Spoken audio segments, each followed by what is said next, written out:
بارگاہ سیدہ فاطمۃ الزہرا رضی اللہ تعالیٰ عنہا میں ہم خراج عقیدہ ضرور پیش کرتے ہیں۔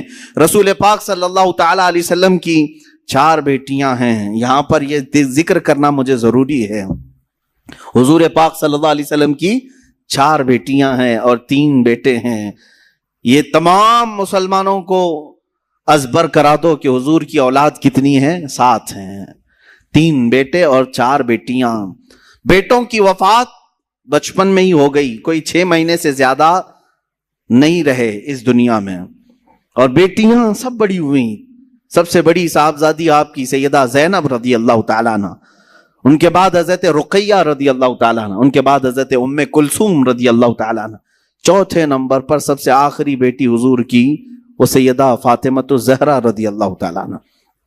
4 بیٹیاں ہیں، اور 4 بیٹیوں کا تذکرہ ضروری ہے اہل سنت و جماعت کے موقف کے مطابق، اس لیے کہ اب بہت سارے لوگ حضور کی بیٹیوں کا بھی انکار کرنے لگ گئے ہیں۔ ہاں، باضابطہ ممبروں سے یہ اعلان کیا جا رہا ہے کہ حضور کی اور کوئی بیٹی ہی نہیں تھی، صرف حضرت فاطمہ تھی۔ کیوں؟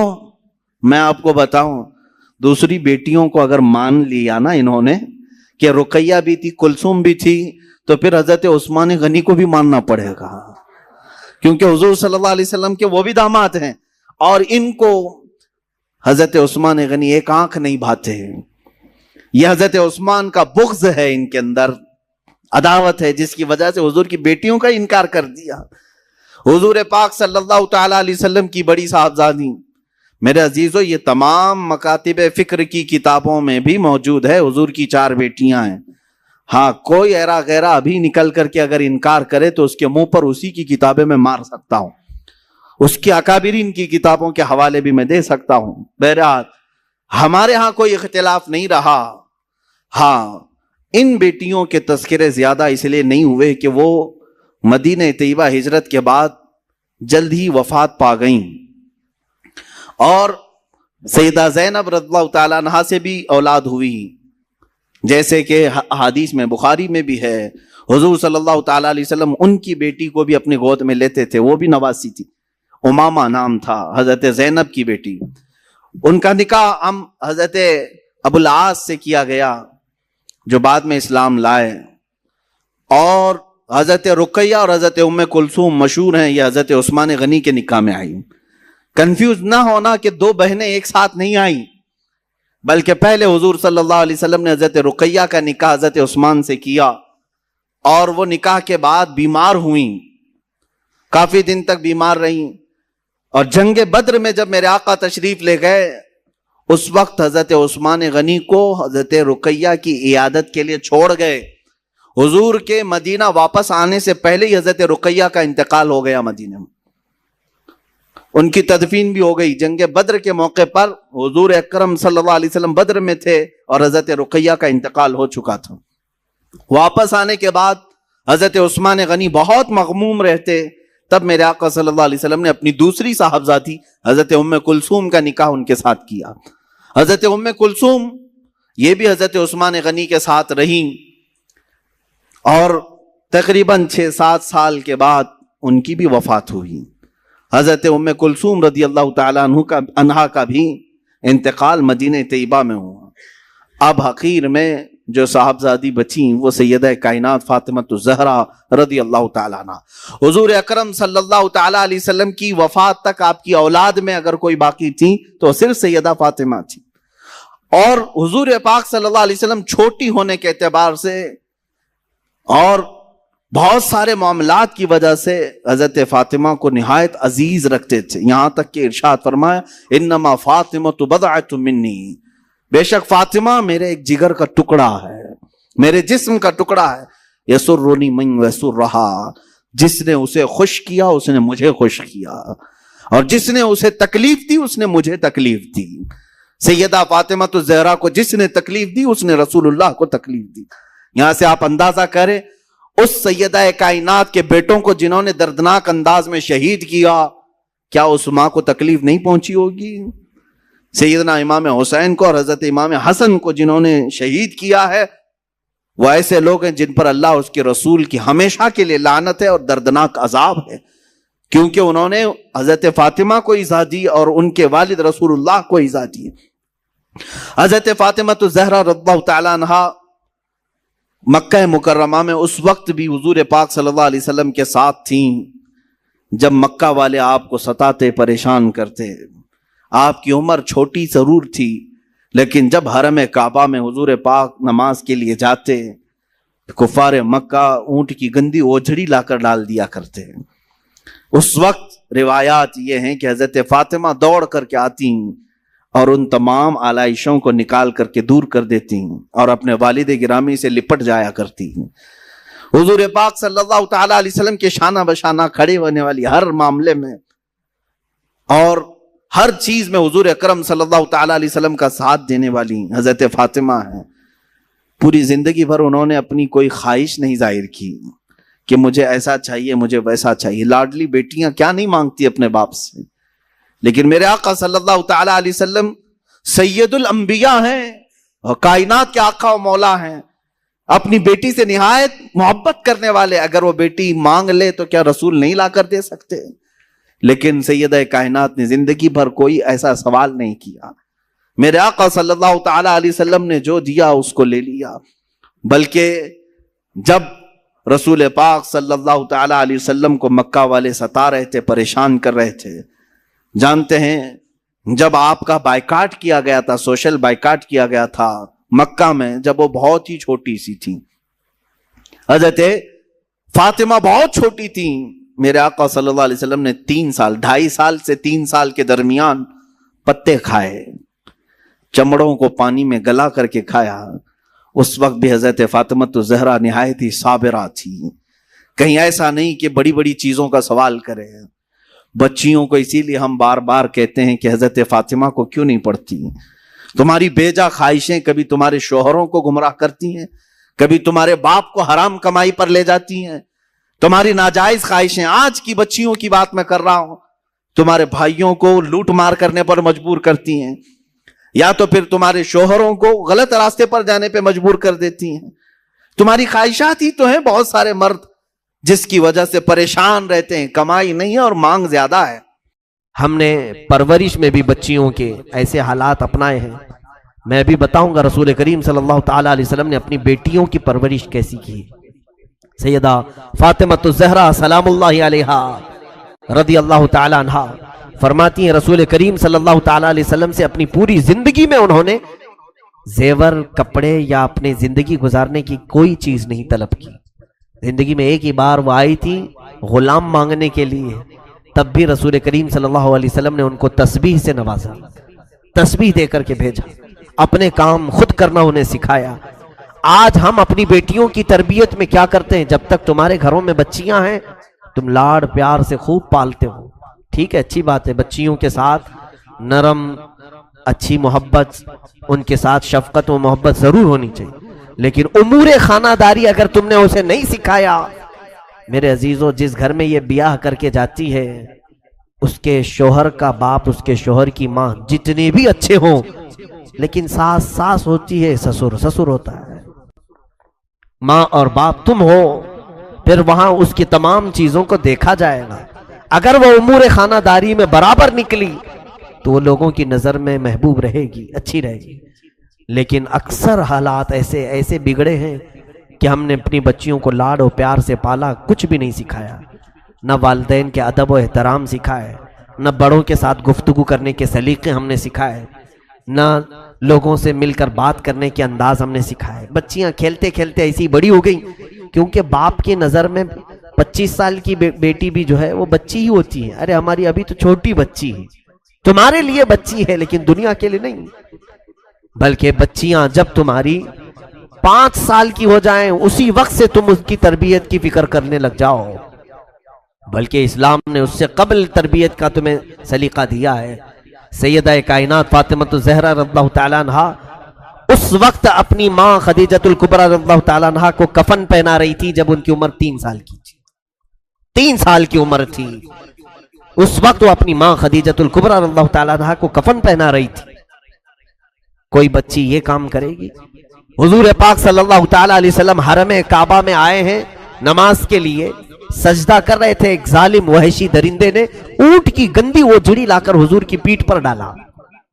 اس وقت کوئی نہیں دیکھ رہا تھا، ننھی سی یہ فاطمہ دوڑتی ہوئی آئیں جب ان کی عمر 5 سال کی تھی، 4.5-5 سال کے بیچ میں، پوری حضور کی پیٹھ مبارکہ اپنے ہاتھوں سے صاف کیا۔ رسول کریم صلی اللہ تعالیٰ علیہ وسلم کو کوئی بھی چیز نہ لگے، حضرت فاطمہ تو 5 سال کی عمر میں اس کا خیال کرتی تھی۔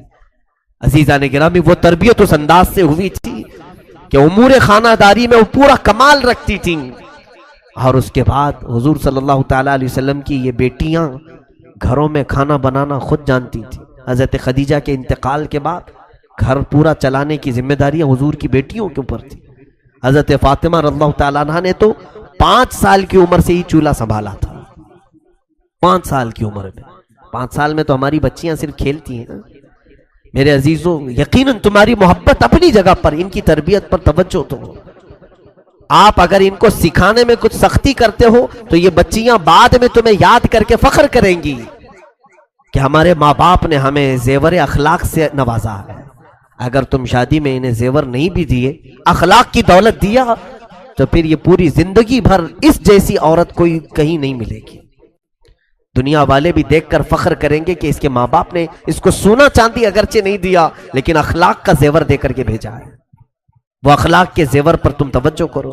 بچیاں کس سے بات کرنی چاہیے، کس سے نہیں بات کرنی چاہیے، یہ سلیقے باپ سکھائے۔ کہاں ہمارے پاس وقت ہے؟ ہم اپنی بچیوں کو ٹائم کب دیتے ہیں؟ سنڈے ٹو سنڈے، باقی سب تو ہمارے جاب پر چلتے ہیں۔ اس وقت تو ہم کام پر چلے جاتے ہیں جب بچے سو رہے ہوتے ہیں، اور پھر جب واپس آتے ہیں تب بھی بچے کھا کر کے سو چکے ہوتے ہیں۔ اکثر ایسا ہوتا ہے کہ گھروں میں بچوں کے ساتھ اچھی طرح سے مل بیٹھ کر کے تربیت کا کوئی انداز ملتا بھی ہے تو وہ ہفتے میں ایک بار سنڈے آتا ہے، وہ بھی ہم نے دیکھا ہے کہ بچے اصرار کرتے ہیں کہیں پکنک پہ چلو، تو وہ بھی پکنک پہ نظر ہو گیا، کہیں گھومنے کے لیے چلے گئے۔ تو اسی طرح سے تو پوری جوانی آ گئی، تمہیں خبر ہی نہیں ہوتی، احساس ہی نہیں ہوتا کہ ہمارے بچے کب بڑے ہو گئے۔ تمہارے سامنے پلک جھپکتے یہ کھڑے ہو جاتے ہیں، جوانی کی عمر میں آ جاتے ہیں۔ اس لیے توجہ کریں۔ رسول کریم صلی اللہ تعالیٰ علیہ وسلم کے اس گھرانے سے میں آج بات کرتا ہوں۔ ازواج مطہرات نے بھی صبر کا دامن تھامے رکھا۔ اخلاق تقوی حضور کے گھر میں ایسا تھا کہ اللہ کے حبیب صلی اللہ تعالیٰ علیہ وسلم اپنی وفات کے وقت ساری ازواج مطہرات کو بلا رہے ہیں۔ جس دن حضور کی وفات ہوئی، جس دن حضور کا انتقال ہوا، ساری بیویوں کو بلایا۔ رسول پاک صلی اللہ تعالیٰ علیہ وسلم نے ساری بیویوں سے پوچھا، کیا تم میں سے کسی کے پاس سونا چاندی زیور ہے؟ کسی زوجہ محترمہ نے کہا کہ ہاں یا رسول اللہ میرے پاس ہے۔ اللہ کے حبیب صلی اللہ علیہ وسلم نے اپنی اسی آخری حالت میں فرمایا، اگر تم چاہو تو یہ صدقہ کر دو، اگر تم یہ چاہو تو صدقہ کر دو، مشورہ دیا۔ ازواج مطہرات نے پوچھا، یا رسول اللہ صلی اللہ علیہ وسلم، کیا آج سے سونا چاندی پہننا عورتوں کے لیے حرام ہو گیا؟ اب ہم زیور نہیں پہن سکتی؟ رسول کریم صلی اللہ علیہ وسلم نے فرمایا، نہیں، حرام نہیں ہے، زیور پہن سکتی ہیں عورتیں، لیکن اے میری بیویوں، میں یہ چاہتا ہوں کہ میں رب کے حضور حاضر ہو رہا ہوں، میں اپنے رب کی بارگاہ میں اب جا رہا ہوں، میرے جانے کا وقت آ گیا۔ میں یہ چاہتا ہوں کہ میں اپنے رب سے اس حال میں نہ ملاقات کروں کہ میرے گھر میں سونا چاندی پڑا ہوا ہو۔ میں کسی چیز کا مالک بن کر کے میرے مولا کے حضور نہیں جانا چاہتا۔ فقر اللہ کو پسند ہے، میں فقیر بن کر اللہ کے حضور حاضر ہونا چاہتا ہوں۔ رب تبارک تعالیٰ کے حضور صلی اللہ تعالیٰ علیہ وسلم نے اپنے آخری دن بھی ازواج مطہرات کو کس چیز کی تلقین فرمائی؟ یہی مال و دولت کی محبت اپنے دل میں نہ رکھو۔ میں عورتوں سے آج تھوڑی دیر گفتگو کروں۔ اگر دیکھیں آپ، عورتیں اگر پیسے تمہارے جیب سے لے کر بچا بھی لیتی ہیں، کس لیے بچاتی ہیں؟ ان کے شوق کھانے پینے کے کم ہوتے ہیں، باہر جا کر کے اڑائیں، وہ چند ہوتی ہوں گی، لیکن اکثر عورتوں کا شوق سونا خریدنا ہے، سونا خریدنا ہے، چاندی خریدنا ہے، اور یہ کوڑی کوڑی جمع کر کے خرید بھی لیتی ہے، یا تو کسی کا شوہر اس کو فورس کر کے یا ماں باپ کو فورس کر کے سونا چاندی جمع کرو، پہنو میری بچیوں، پہنو، زیور تمہارے لیے اللہ نے بنایا ہے، زینت تمہارے لیے ہے، لیکن تمہاری کل زندگی زیور کے لیے نہیں ہے۔ تمہارا اصلی زیور تو تمہاری حیا ہے، تمہارے اخلاق تمہاری اصلی زیور ہے۔ یہ جو ہار ہے، یہ جو کانوں کی بالیاں ہیں، یہ چوڑیاں ہیں، یہ اگر ٹوٹ بھی گئی پھر دوبارہ کسی سونار کے پاس جاؤ بنا لو، یا پیسے مل جائیں تو پھر خرید لو، سونا چاندی آتے جاتے رہتے۔ ایک بار اگر تمہاری عزت کے زیور پر داغ لگ گیا، کوئی سونار اس کو ٹھیک کر کے نہیں دے گا، پھر کوئی بازار میں وہ حیا کا زیور نہیں ملے گا جس حیا کے زیور کو آج یہ بازاروں میں بیچتے پھر رہی ہیں۔ بچیاں ہماری بہت ساری نا سمجھ ہیں، وہ دنیا کے اس بہاؤ میں بہہ جاتی ہیں۔ جب دنیا یہ کہہ رہی ہے دوپٹے نکالو، اپنے بالوں کو لہراؤ، دکھاؤ لوگوں کو تم دکھانے والی چیز ہو، ان ظالموں نے تمہیں ننگا کرنے کی ٹھان لی ہے۔ آؤ میرے مصطفیٰ کریم صلی اللہ علیہ وسلم کی بارگاہ میں، تمہاری عزت اور تمہاری وقار کو اتنا بڑھایا ہے۔ اے میرے عزیزو، آج بھی ہم اپنی بچیوں کو، بیویوں کو، بہنوں کو کیا کالا نقاب نہیں پہناتے؟ وہی غلاف ڈالتے ہیں جس طرح کعبے پر کالا غلاف ڈالا گیا ہے۔ عظمت والی چیزوں پر ہم پردہ ڈال کر رکھتے ہیں، عظمت والی چیزوں پر ہم غلاف ڈال کر کے رکھتے ہیں۔ ان عورتوں کو ہم نے مقدس سمجھا ہے، اس لیے اوڑھا کر کے رکھتے ہیں، یہ نہیں کہ ہم انہیں باندھ کر کے پابند کر کے رکھ رہے ہیں۔